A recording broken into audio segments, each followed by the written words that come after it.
This program contains content that may disturb some viewers.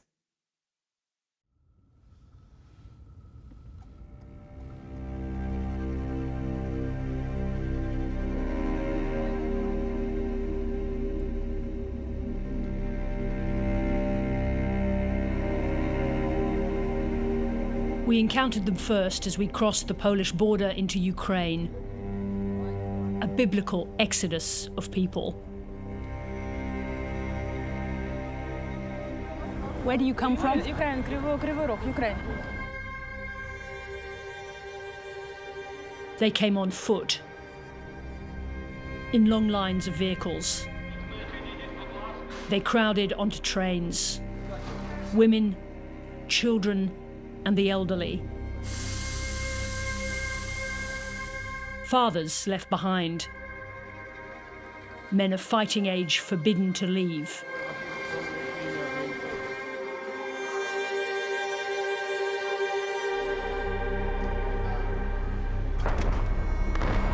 They came under fire from beleaguered, smoking towns.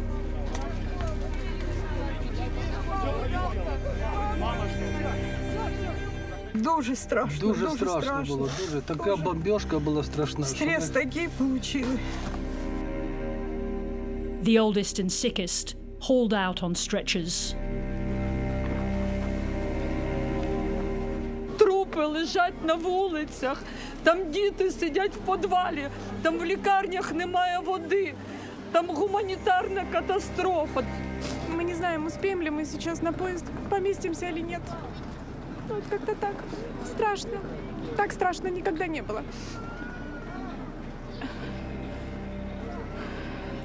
Правда, вот такого страха я никогда не испытывала. Никогда. Это просто страх. Нет надежды на то, что вот завтра будет лучше. We are witnessing a genocide, planned industrial killing of the civilians. They are shooting families, they are shooting elderly people, they are shooting hospitals. The Russians have turned to siege warfare. Pummeling cities from ground and air.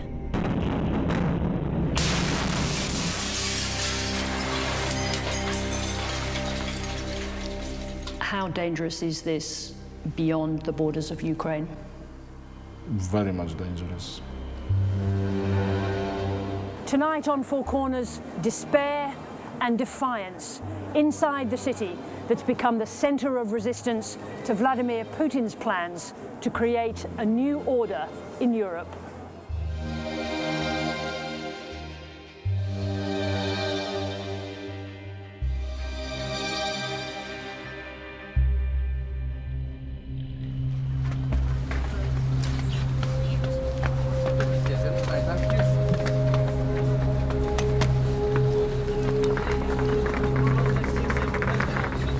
Turn right.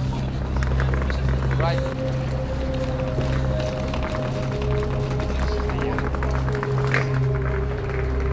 Our journey to Kiev began late at night with a mad rush to catch the train from the western city of Lviv.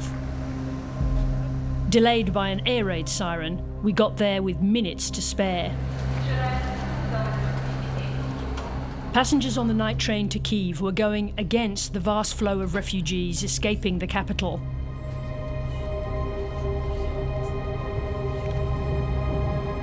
Headed for danger, the train was soon blacked out for safety. On board, Ukrainian officers on their way to the front, and foreign fighters looking to join an international brigade.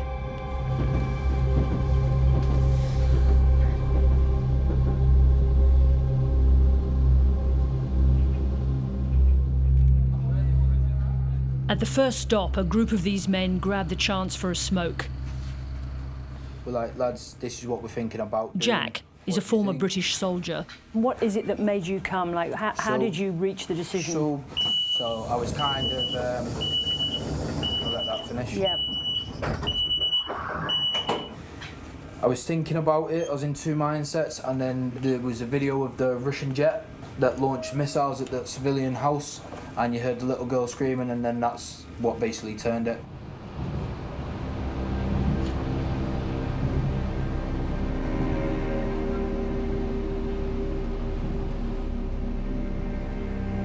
At 3 a.m, the wannabe soldiers saw their first action against a troublesome drunk they thought might be a Russian spy.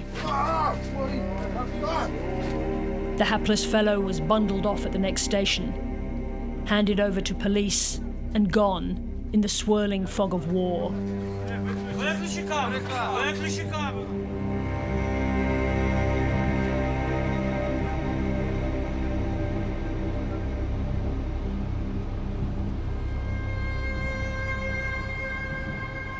After 10 hours, we're in the frozen outskirts of Kyiv. Then the sprawling city itself, home to 3 million people before the exodus. Awful to imagine these apartment blocks could soon be targets for Russian artillery.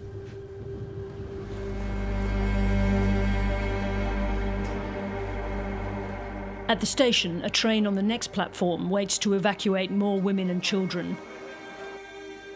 They're heading west, trying to get as far away as possible as the Russians tighten their noose around the capital.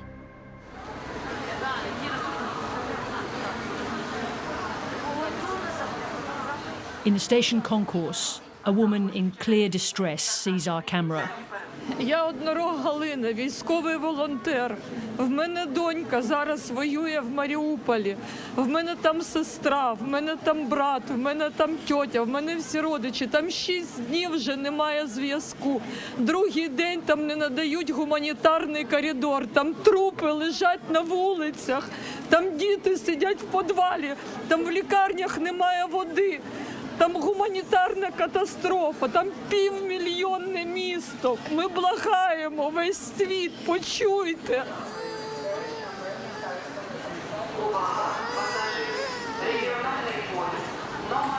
While so many others are fleeing to the west, Helena is heading south, towards the Russians, to be with her daughter. Do you think that Putin will allow people out of Mariupol? Ні, ми це знаємо. Мені ще вчора сказала. Він їх тримає в заложниках. Він хоче, щоб Маріуполь здався.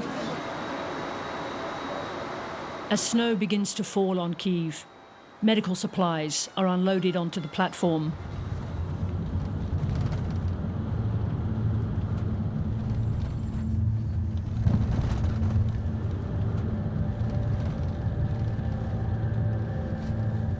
We move fast through the almost empty streets, skirting debris from attacks in the early days of the invasion.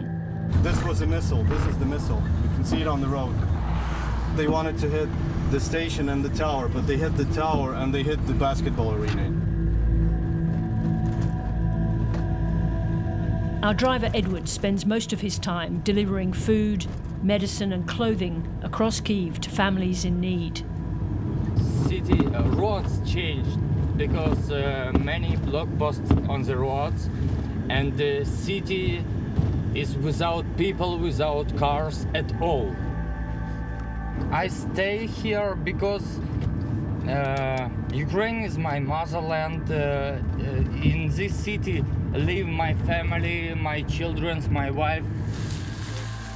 He's also a volunteer at one of the many defensive positions being constructed in the city. They don't want us to show its location. They're worried about the Russians using geolocation data to target them. They're also worried about fifth columnists already in the city. Багато диверсійних груп, багато засланих. So you're worried about Russian spies infiltrating Kyiv and finding out information? Ми не боїмося, ми їх виявляємо і знищуємо. In an underground bunker, they're making hundreds of Molotov cocktails. Machine oil or old machine oil. Болтать перед этим. Поджигается и бросается. Это, как говорится, никуда не делось, так и по сей день сегодня является большим оружием, чтобы не голыми руками, большим оружием является против техники и танков. Kola is the commander of this checkpoint. He's a veteran of Russia's long war in Afghanistan, when Ukraine was still part of the Soviet Union. We can see the pictures of many Russian tanks in a long line not far from where we are. Are they just too powerful for you? Will they be able to get into Kiev? Які б вони потужні не були, нас дуже які б вони там сильні не були, хай навіть не мислять сюди сунутися, тому що ми палить будемо дотла, нікого в живих не оставить. For their own injured, the medical supplies are rudimentary. You go, I'll follow you. No, thank you, you're very kind. We have medicine here, all which we need.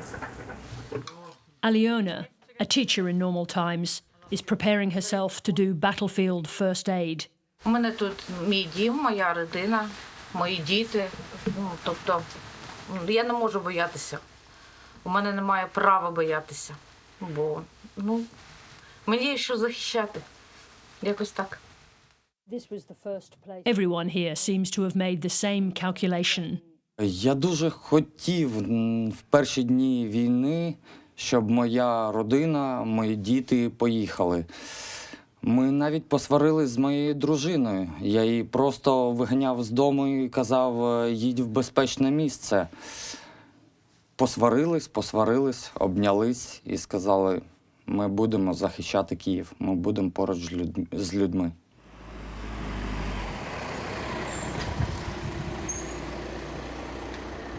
Each anxious day, as the Russians creep closer, Edward makes sure to get home to his young family before the curfew. This is my family. His wife Natalia watches for his arrival.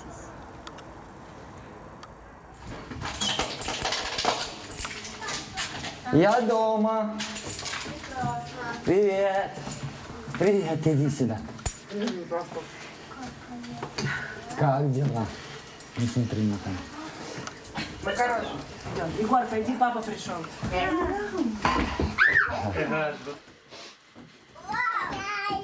Может, мел? Очень боюсь, очень.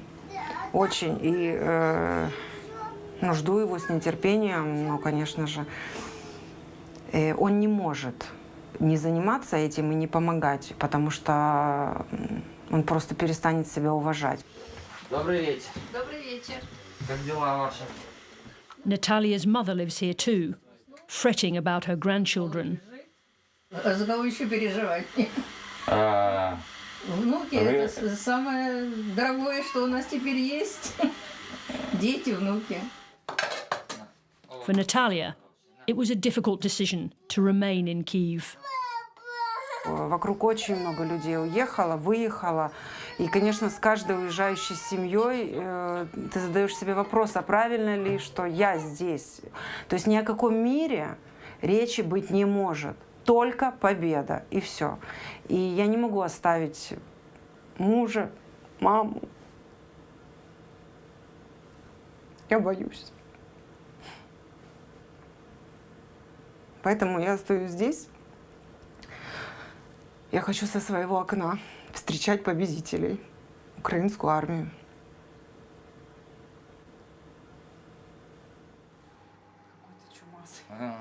Маленький ще не розуміє, що таке війна, але старший вже, коли чує сирени, хоче заховатись в підвал. Коли чує щось про російських солдатів, вчора він мене питав: папа, ти не помреш? Edward's biggest fear is for his sons.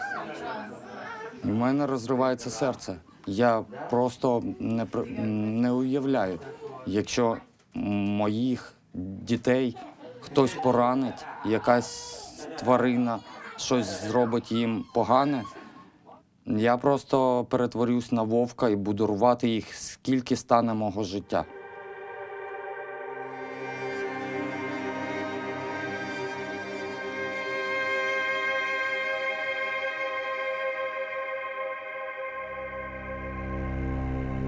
The nighttime curfew brings with it a fearful beauty.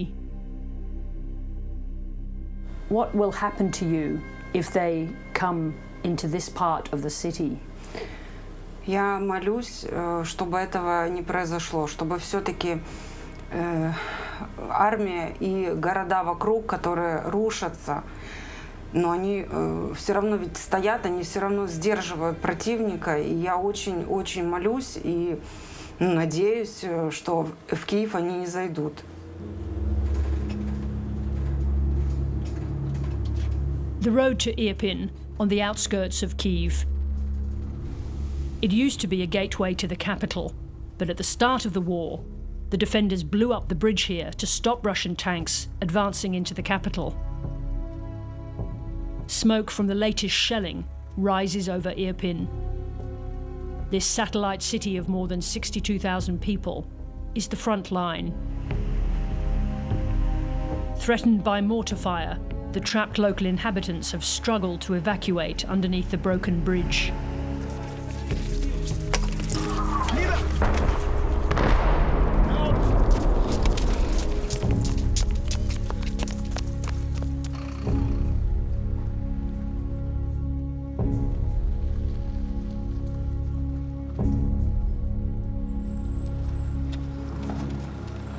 Today, some of the oldest and sickest are being carried out on stretchers.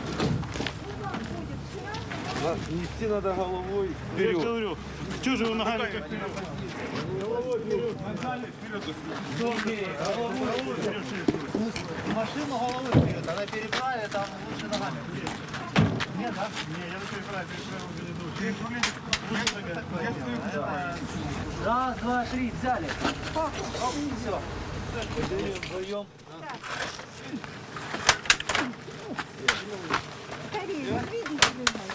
Давай, все, встала.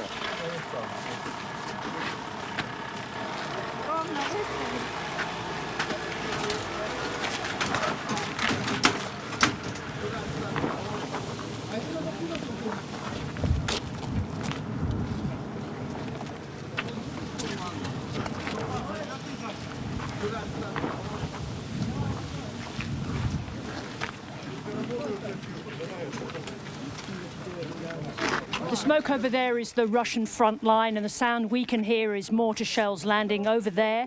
Meanwhile, the evacuation of the desperate residents of Irpin continues, taking with them all they can carry and the memory of the terror of the last few days. 4 метра, давай. Еще 2 впереди. 6. 2 недели так стояли стойко, а теперь уже не можем. Холодно, очень замерзаем.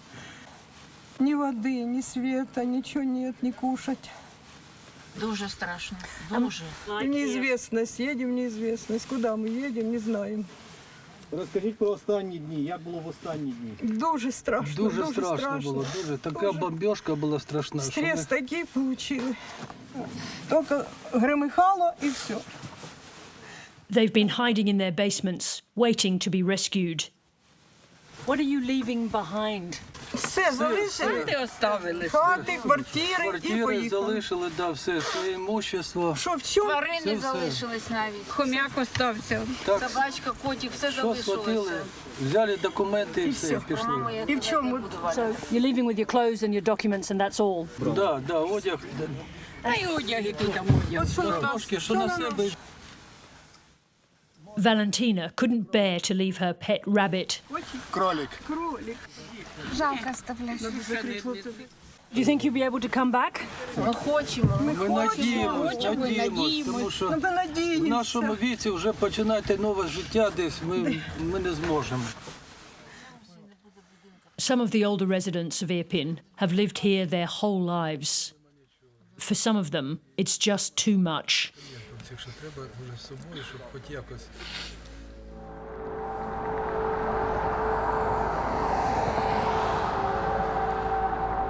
Central Kyiv, locked down and sandbagged.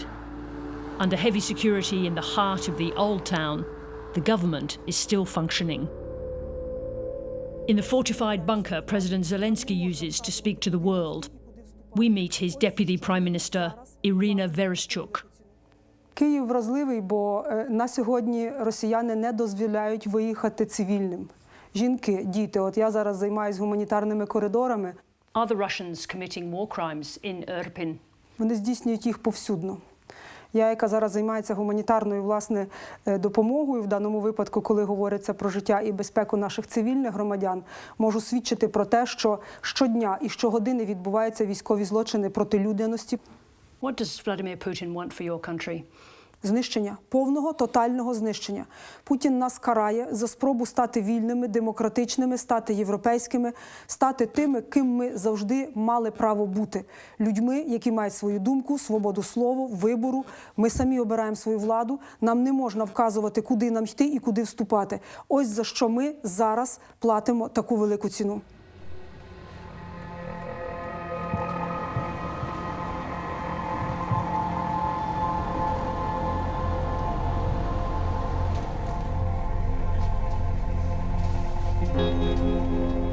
Three days in, and we now had a new vehicle driven by armed police. Edward and his van had returned to delivering aid around the city. Passing the endless checkpoints with these fellows, much quicker now.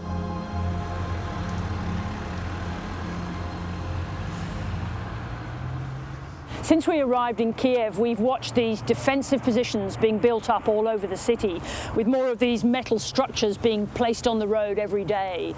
Whatever negotiations are taking place far away from here, those people who decided to stay and defend Kiev are preparing for street fighting with the Russian army. Many Ukrainians have returned to their homeland to fight. Tennis pro Sergei Stakhovsky is one of them. We last saw him competing at the Australian Open. He swapped his racket for deadly weapons. He's even been trained in how to shoot an anti-tank missile. Low, I know how to shoot. I had a training 2 days ago. They showed me how that works. Yeah. I hope I will not have to use it, but if I need to, I know how it works. There's a sequence of things you need to do, but it's fairly, for anti-tank, with that high accuracy, it's pretty easy. He left his wife and 2 young sons behind in Hungary. He didn't tell the boys where he was going, but one day he will. I'll tell them that I was standing the ground of my country where I was raised, and for them, for their freedom, because once Russia takes over Ukraine, it's on the border with Hungary, and it's only 300 kilometers away. And, I mean, I just don't see why they would stop. Today at Kyiv's biggest children's hospital, young cancer patients are being evacuated to the much safer city of Lviv in the west.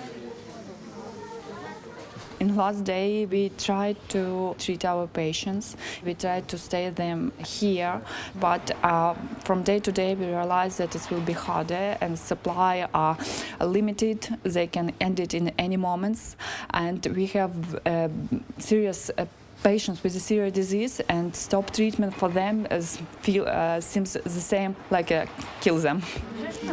Вчора предупредили, що сьогодні будемо їхати, а так то сьогодні. Хіміотерапії проводили і пересадку зробили костного. Це останній такий етап лікування. Але на встановлення нам треба час, а то час нас забрали. Lila's daughter, Angelica, also had a bone marrow transplant. Сказали плюс-мінус пакувати речі, бо в будь-який момент буде евакуювання діток і батьків. Так як ми перебуваємо в дуже великій групі ризику. Дуже великий ризик їхати, великий ризик залишатись. Дуже багато вкладено в лікування всіх діток. Страшно, насправді страшно. The families will travel in convoy with a military escort, some in private cars. Their defiance is remarkable. У нас дуже сильний народ, ніхто не хоче втікати, всі стоять до останнього. Ми не здамося просто так. How are the children? Do they understand? Do you think they understand what is happening? Very clearly. They understand very clearly. Teenagers especially, they have even panic attack. They fighting with the cancer every day. And now they have attacks. They realize that everything can stop, that their life depends on their treatment. 12-year-old Polina is feeling too sick to talk. У неї щоденні процедури на сьогодні, щоденні аналізи, які повинні бути, тобто постійний контроль повинен бути. So you can't have any interruption in her treatment? Так, ніяких перерв. Навіть сьогоднішня дорога для нас це дуже так ризиковано. Так, ми не планували їхати до останнього. Ми планували залишатися тут, але наразі наші діти не можуть отримувати лікування, не можуть отримати тих препаратів, які необхідні. Ми все втрачаємо. 15-year-old Kate has been at the hospital for 7 months. Are you worried to leave this hospital in Kiev and go somewhere else?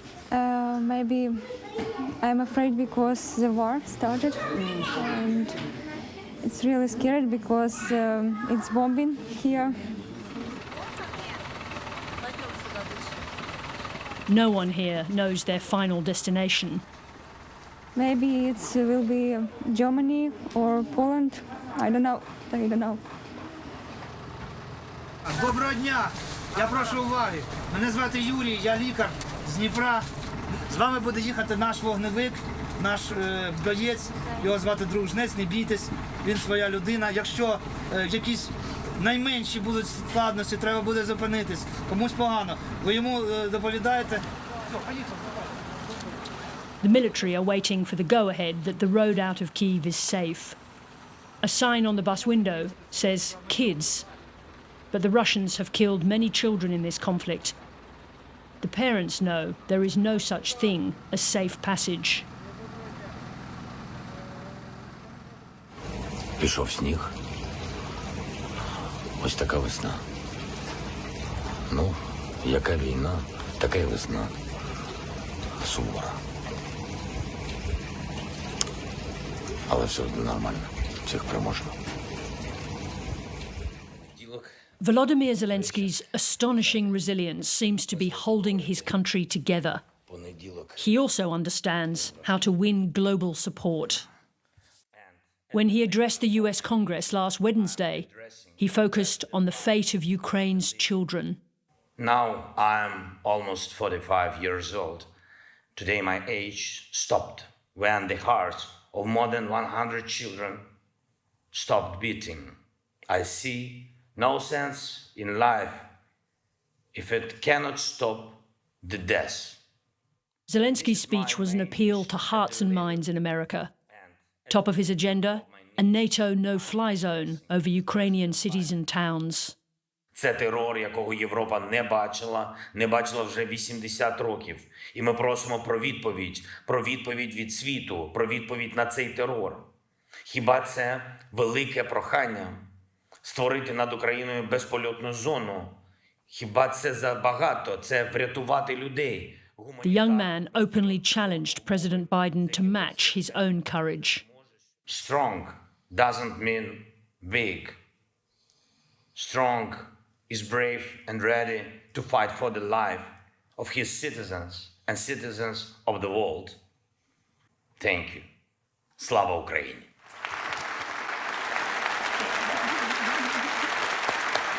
But Biden has warned repeatedly that a military confrontation with Russia could lead to World War III.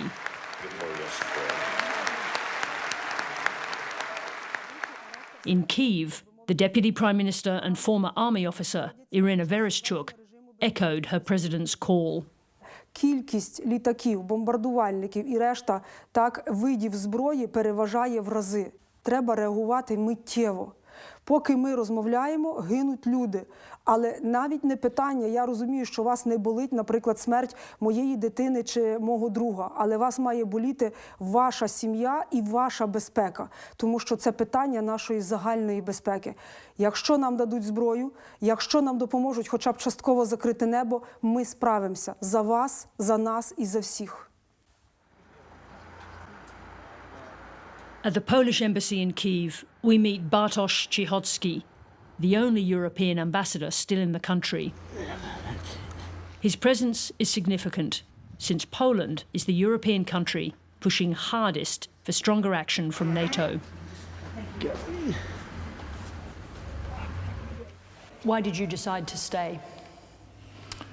Because my president, my prime minister, my minister of foreign affairs promised that we will not leave the Ukrainians. And for me, myself, if I may allow myself a personal comment, it's a source of pride to stand arm to arm with the bravest nation in the world.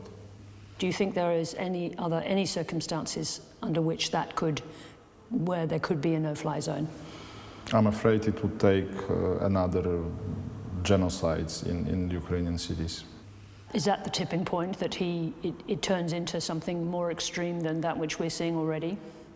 I don't think there may be anything more extreme than what happened to Kharkiv, Irpin, Bucha, but there are still many cities left untouched, and from what the interviewed prisoners say, Russian pilots, they were ordered to bomb the civilians. So it was not a mistake. What are the circumstances under which Poland could be part of supporting a no-fly zone? What would it take? NATO consensus. Unlike some of its NATO partners, Poland is not afraid to risk Putin's retaliation. I think we don't care anymore. Because this is our security. If Ukraine falls, we will be in a big trouble.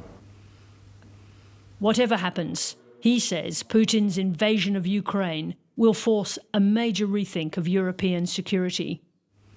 I believe that we will now make further steps within NATO, within the United Nations, to adjust, and I believe those systems, the United Nations systems, will have to change. NATO as well, OSCE and others. I think the EU would be completely different after whatever happens.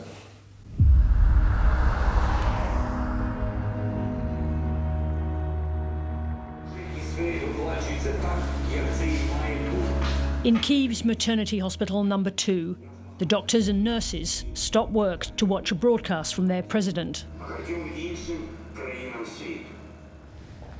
Nearly 2 million people, mostly women and children, have fled the capital and become refugees. But there are some who simply couldn't leave. The women here, heavily pregnant when the war started, had no choice but to remain.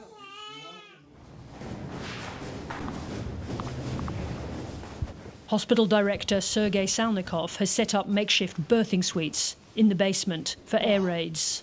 This is no place for a baby. Yes, no place for her. After seeing the bombing of hospitals in other cities, Salnikov is preparing for the worst.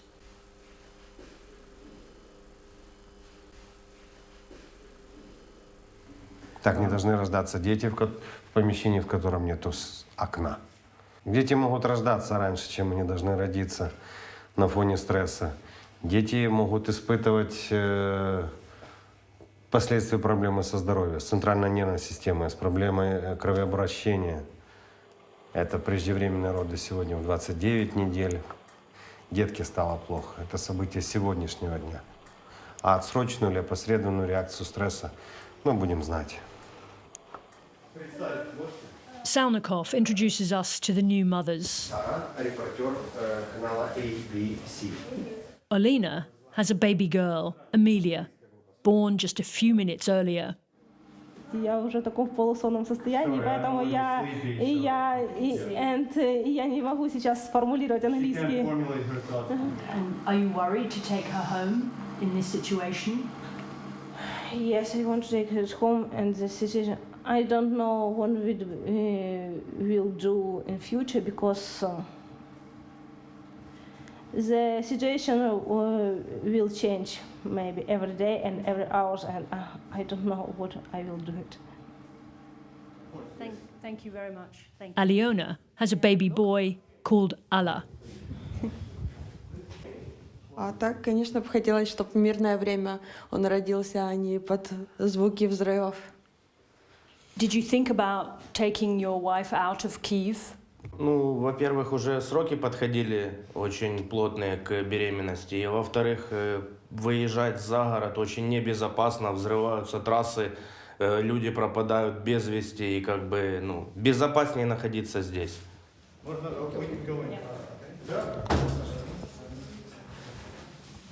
Victoria is waiting for her husband to collect her and her new baby and take them home.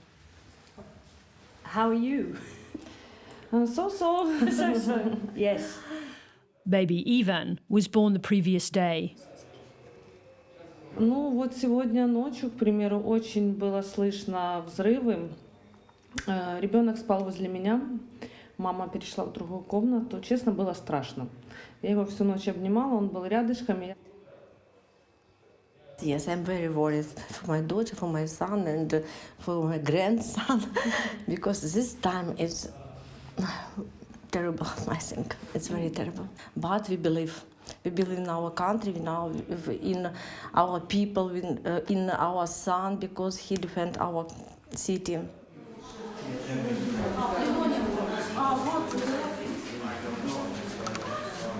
The baby's father has been given leave to come and collect his wife and the son he still hasn't seen.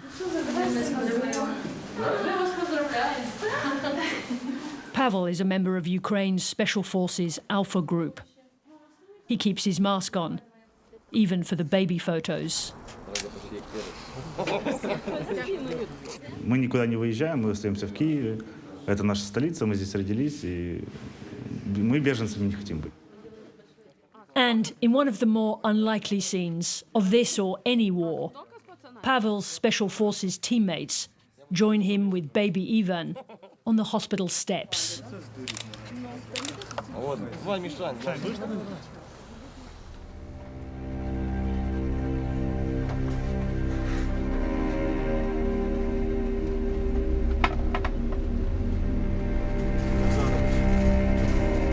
We head north out of the city through a series of checkpoints to meet a mother and son who've just escaped from the village of Kasarovichi. It was overrun by Russian troops in the first days of the war. On the way, a soldier tells us this area is still under Ukrainian control. Найближчі території поки не тримають наші. Наша задача вже зустрічати їх тут. And what does greet mean? Зустрічати з хлібом сіллю, як наші. Добре. Дякую. Геніть. Бережіть себе. Окей. Stay safe.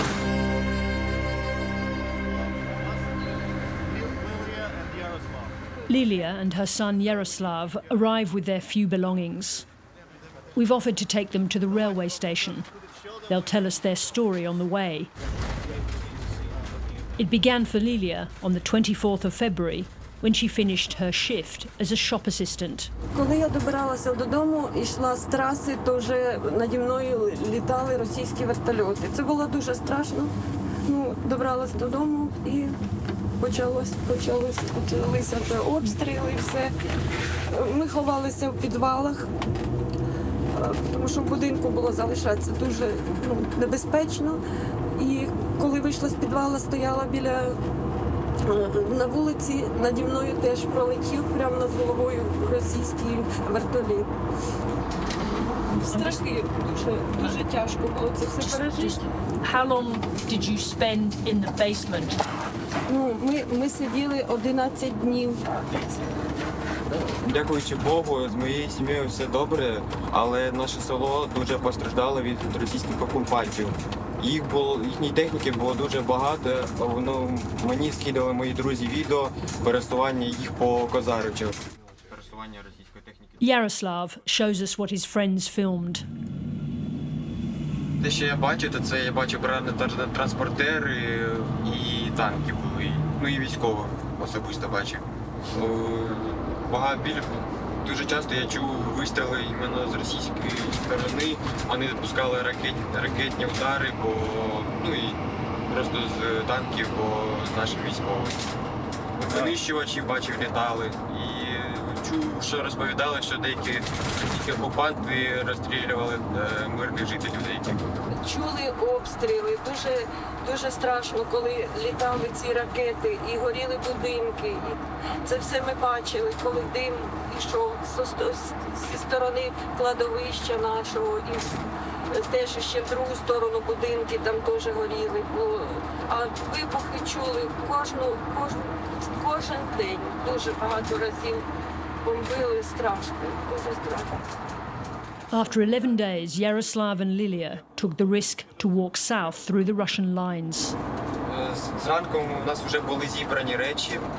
Ми взяли з собою білі хустки і тому подібне, щоб наші військові зрозуміли, що ми біженці. Що ми хочемо покинути Козаровичі. Залишився вдома чоловік Козаровича. Дуже переживаємо. Ми вже зв'язалися з ним по телефону. Обстріли також продовжуються, але він тримається, залишився вдома. Так, я дуже хвилююсь, і я намагався його вмовити поїхати з нами, але він не хотів покидати майно і свій рідне село.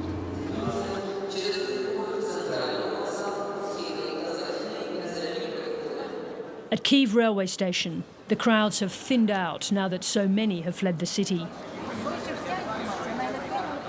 Yaroslav and Lilia are told what train to take. They're heading west, out of the conflict zone.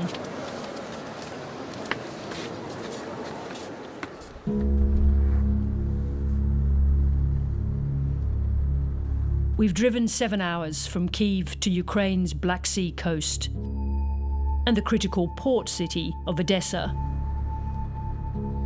Armoured vehicles are heading towards the frontline city of Mykolaiv. Our military escort spells out what's at stake. It's very important to hold Mykolaiv right now because it's the main gate to Odessa. If Mykolaiv falls, Odessa gonna face big problems. These are the evacuation buses. They're evacuating people to the safest regions like the Lviv, Ivano-Frankivsk and all. What does it say on the front? Children. It says children.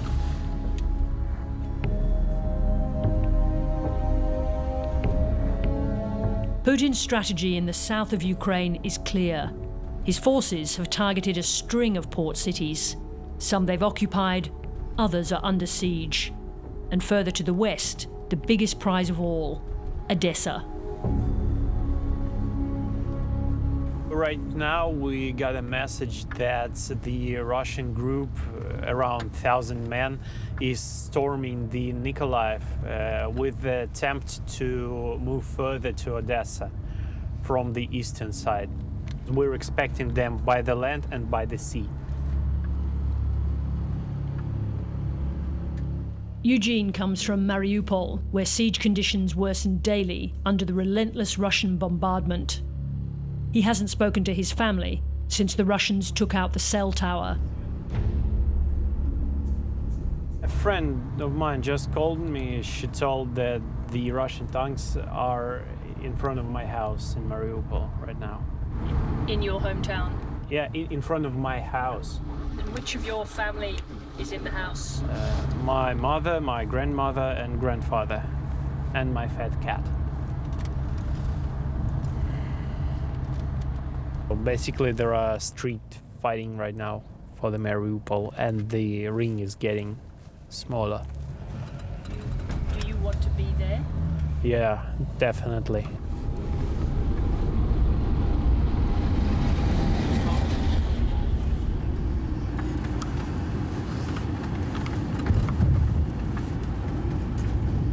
We're going to the positions right now. We're on the outskirts of the Odessa region. And we're going to the military positions.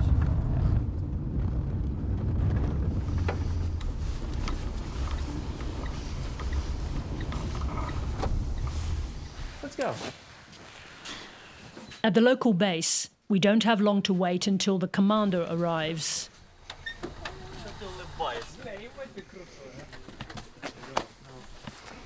Senior Lieutenant Ivan and his men will be expected to hold the line here if the Russians move on from Mykolaiv. We're soon on the road again.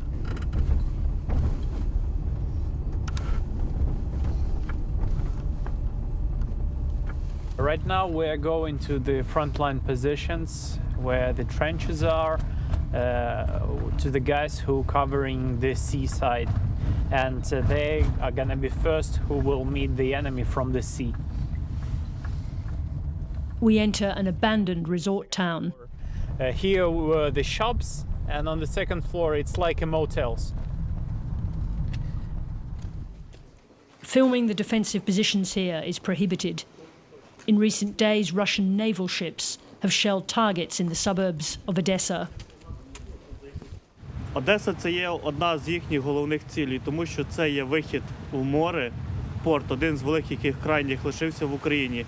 Вони ж хочуть забрати собі все повні Чорне море.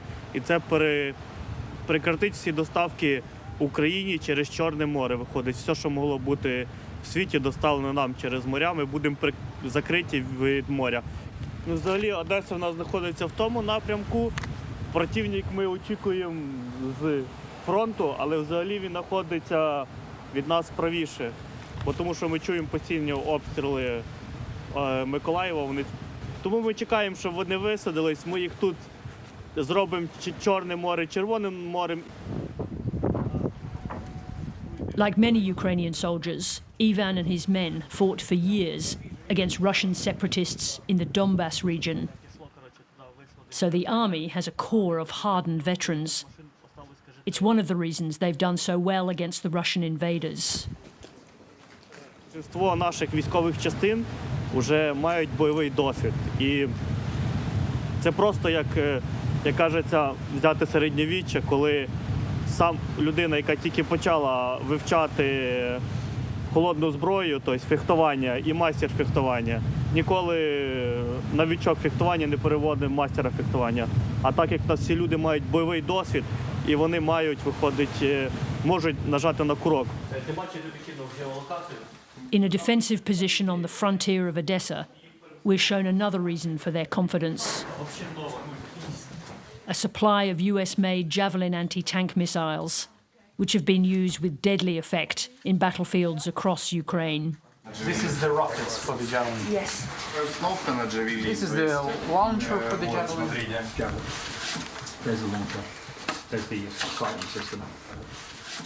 Вот такое положение. Сюда открывается, крепится ракета, вытаскивается с футляра, крепится ракета. И после этого мы делаем пуск. These are gonna be used against the armored vehicles, tanks, and against helicopters. Does Ukraine, do you have enough of javelins like these and other similar weapons? Да, я думаю, что достаточно.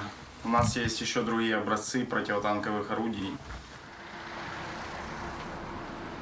As the soldiers prepare to face the anticipated Russian assault, Odessa's musicians stage a concert in front of the opera house. The musicians are calling on NATO to close the skies over Ukraine.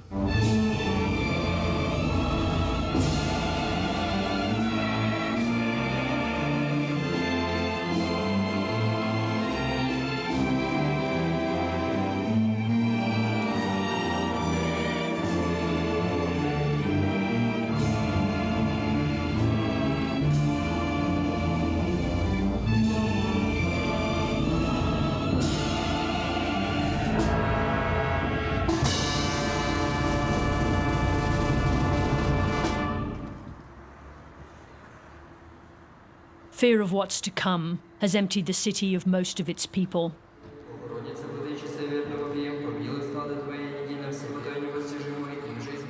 A scant few pray for salvation in its fine Russian Orthodox cathedral.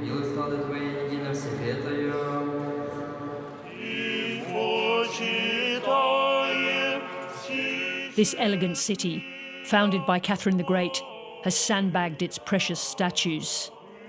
Odessa cannot escape its Russian heritage, nor the obsession of a deluded modern-day Tsar. desperate to draw it back into his longed-for empire. Is this the biggest crisis that Europe has faced since the Second World War? I believe so. I still think that Yugoslavia conflict was local and of course cruel and criminal, but still it was different. It was without the direct engagement of a nuclear superpower, and at any time it did not put a risk of a global war, while this is the case. How dangerous is this beyond the borders of Ukraine? Very much dangerous. I think the inner circle of President Putin should take care that the red button is nowhere close to President Putin's fingers.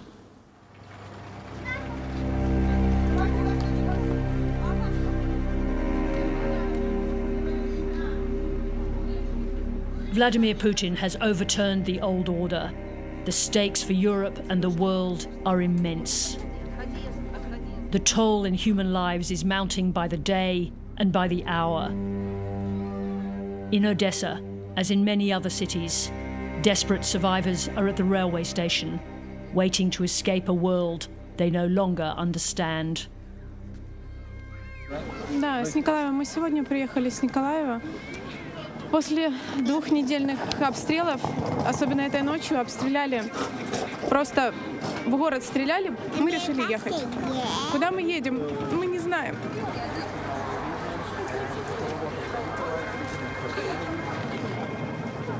Мы просто куда-то едем, а куда не знаем. Мы не знаем, успеем ли мы сейчас на поезд, поместимся или нет. Вот как-то так. Страшно. Так страшно никогда не было.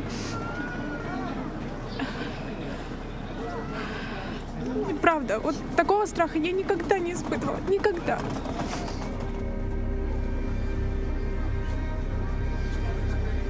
Я не могу вам передать просто эти чувства.